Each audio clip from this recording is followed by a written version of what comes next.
देखो, जो ये टॉपिक हम करा रहे बेटा, ये है मेटल की रिफाइनिंग। ठीक है, तो हमने पहले मेटल को एक्सट्रैक्ट कर दिया, ठीक है, डिफरेंट केमिकल प्रोसेस से या जो भी प्रोसेस हमने अप्लाई किया उससे हमने मेटल को एक्सट्रैक्ट कर दिया। अब हमें बहुत सारी प्रोसेस के लिए मेटल प्योर फॉर्म में चाहिए। अरे समझ आ रहा है? जैसे सेमीकंडक्टर में हमें सिलिकॉन बहुत प्योर फॉर्म में चाहिए, तो ऐसे ही हमें बहुत सारे मेटल प्योर फॉर्म में चाहिए, कुछ भी उसमें इंप्योरिटीज नहीं होनी चाहिए। यू गॉट माई पॉइंट ना?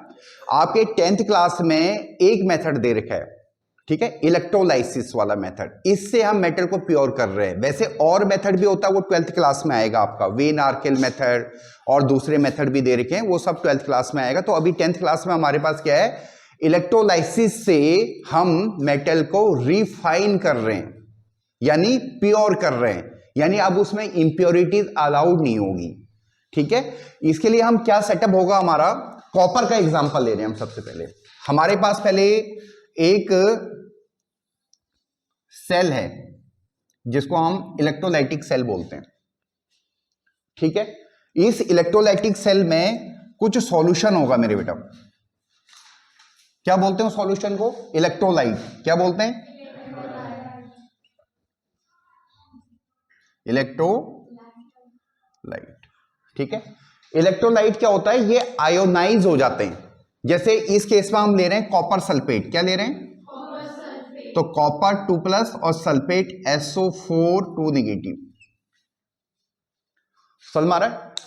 ये हमें इसलिए जरूरत होती है क्योंकि अभी सर्किट बनेगा। इलेक्ट्रिसिटी आप लोगों ने पढ़ी दी है, इलेक्ट्रिसिटी तभी चलेगी, कब चलेगी भाई? जब सर्किट कंप्लीट होता है। तो ऊपर से वायर से कंप्लीट होता है, नीचे से आयन से कंप्लीट होता है, तभी इलेक्ट्रिसिटी काम करेगी। अगर नीचे से आयन से कंप्लीट नहीं होगा तो ये सर्किट काम नहीं करेगा। आ रहा समझ? इसलिए हमें यहां पे इलेक्ट्रोलाइट चाहिए, कंडक्टर चाहिए। अब हम 2 रॉड इसमें डाल देते हैं, कंडक्टर रॉड है ये। क्या बोलते हैं इसको हम? इलेक्ट्रोड। ये कंडक्टर होने चाहिए, इलेक्ट्रोड बोलते हैं इसको। ठीक है, तो ये क्या चीज है हमारे पास? इलेक्ट्रोड।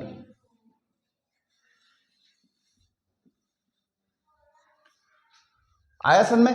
अब इस इलेक्ट्रोड को हमने वायर से जोड़ना है,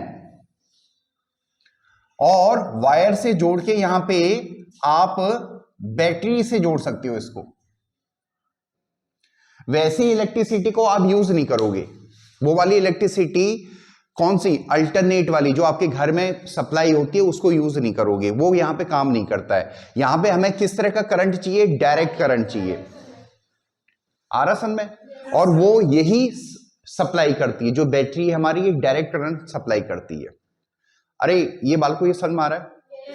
आप देखो, अब यहां पे एक क्वेश्चन ये होता हमारे पास कि अब जो इम्प्योर रॉड होगी हमारे पास कॉपर की, जिसे हमें प्योर करना है, उसे कहां लगाया जाए? इधर लगाया जाए या इधर लगाया जाए? ठीक है, तो इसका देखो, रट्टाफिकेशन कम से कम करना है, रट्टाफिकेशन कम से कम करना है। ब्रेन गर्म हो जाता है, इलेक्ट्रिसिटी पढ़ दी ना आपने, इलेक्ट्रिसिटी जाएगी, रेजिस्टेंस होगा, क्या हो जाएगा? हीट अप हो जाएगा। इसी तरह से रट्टाफिकेशन कम से कम करना है। समझ में आ रहा है? तो देखो मैंने इसको कैसे समझा, देखो मेरे को मालूम है एक जगह से कॉपर Cu2+ बनेगा। अरे हाँ या ना? यानी एक जगह से कॉपर घुलेगा, आ रही बात समझ में? और दूसरी जगह से कॉपर, जो कॉपर का 2 आयन, ये क्यूप्रिक आयन है, ये 2 इलेक्ट्रॉन लेके कॉपर बनाएगा। ये बात समझ आ रही है नहीं? यही रिएक्शन होनी है ना, यही रिएक्शन होनी है ना। यानी एक जगह से कॉपर 2+ क्या होगा? निगेटिव वाले से अट्रैक्ट होगा, यानी यहां पे प्योर कॉपर डिपॉजिट होगा, यहां पे प्योर कॉपर डिपॉजिट होगा। इसका मतलब ये जो पॉजिटिव वाला है, इसमें हम इम्प्योर रॉड रखेंगे। समझ में आ रहा है? इसमें हम क्या करेंगे? इम्प्योर रॉड रखेंगे। मानिए उस रॉड की कुछ मोटाई रख देते हैं लोग, और इधर वाला जो ये होगा, ये जो निगेटिव वाला है, इसको प्योर कॉपर रखेंगे। प्योर क्यों रखेंगे मेरे बेटा? क्योंकि कॉपर इसी पे जमा होना है। अरे समझ में आ रहा है नहीं आ रहा है? कॉपर इसी पे जमा होना है, तो अगर पहले से अगर इम्प्योर होगा तो फायदा क्या फिर हमें उसको प्योर करने का, इसलिए इस रॉड को प्योर रखेंगे। अरे you got my point now? समझ में आ रहा है? अब ये एक रिडॉक्स रिएक्शन है। रिडॉक्स रिएक्शन के बारे में मैं पहले भी आप लोगों को बता चुका हूं, क्या है? इलेक्ट्रॉन लेना और देना बराबर, इंस्टेंटेनियस, ठीक है, साइमल्टेनियस, ठीक है।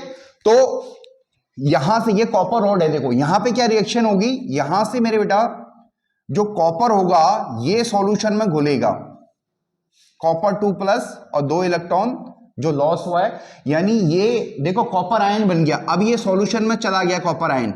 You got my point now? ठीक है। उसी टाइम पे क्योंकि ये निगेटिव है, देखो ये निगेटिव वाले से जुड़ा हुआ है, तो ये उसी टाइम पे इसके आसपास भी कॉपर 2+ होंगे।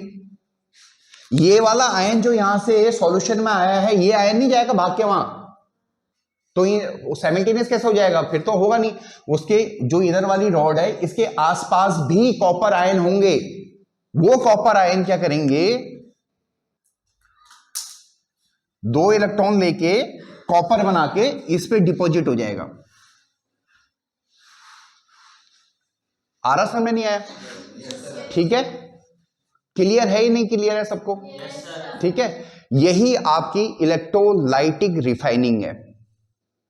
और ऐसे करते करते यहां पे हो सकता है ये पूरी रॉड पिघल गई अब, यानी पूरी रॉड पिघलना तो नहीं बोलेंगे, सारी रॉड जो है सॉल्यूशन में आ चुकी है, ठीक है। अब यहां पे कुछ गंदगी बच जाती है भाई, जो आयन नहीं बन पाया, जो आयन नहीं बन पाया, इसको क्या बोलते हैं हम? Anode mud. क्या बोलते हैं इस गंदगी को? Anode mud. ये क्लियर है नहीं क्लियर है? ठीक है। एनोड क्या है हमारे पास? ये है। वैसे एनोड की डेफिनेशन में आपको पहले बता चुका हूं। एनोड किसको बोलते हैं हम?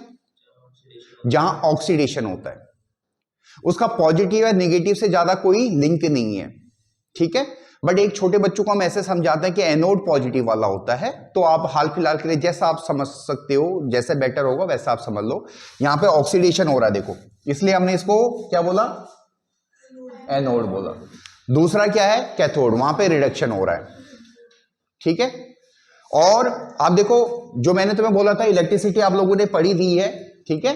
करंट यहां से भी चल रहा है और करंट ऊपर भी चल रहा है, ऊपर से तो करंट ऐसे आएगा पॉजिटिव टू नेगेटिव, समझ में आ रहा है? और करंट यहां से भी चल रहा है। जब पूरा करंट चलता है तभी सर्किट क्या होता है? कंप्लीट होता है, और तभी करंट चल सकता है। अगर यहां पे हम कुछ ऐसा सॉल्यूशन ले लें जो आयंस प्रोड्यूस ना करे, तो फिर इलेक्ट्रोलाइसिस पॉसिबल नहीं है। आया समझ में? तो इसलिए, और यहां पे जो आयंस लेने होते हैं उसमें भी हमें सावधानी बरतनी होती है। जैसे हमने क्लोर एल्कलीज के मेथड में आपको बताया था, कंपटीशन नहीं होना चाहिए, समझ में आ रहा है? या 2 से ज्यादा आयंस जब रहेंगे तो फिर उसको फर्दर कभी बता देंगे, आपको बता भी रखा है मेरे ख्याल से पहले के चैप्टर्स में आप लोगों को, फिर वहां पे कंपटीशन हो जाता है, ठीक है। तो यहां पे हमने इलेक्ट्रोलाइट लिया था कॉपर सल्फेट, एक एग्जांपल के साथ आपको बताया कि भाई ये इलेक्ट्रोलाइटिक रिफाइनिंग क्या है। ये मेटल जो यहां पे इंप्योर फॉर्म में था, एक क्विक रिवीजन कह रहा हूं मैं, जो यहां पे इंप्योर फॉर्म में था वो सॉल्यूशन में आया, कॉपर 2+ आयन के रूप में कन्वर्ट हुआ।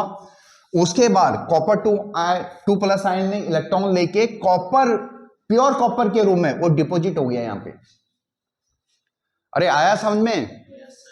कोई क्वेरीज आपकी? पूरा कंप्लीट है? चलो।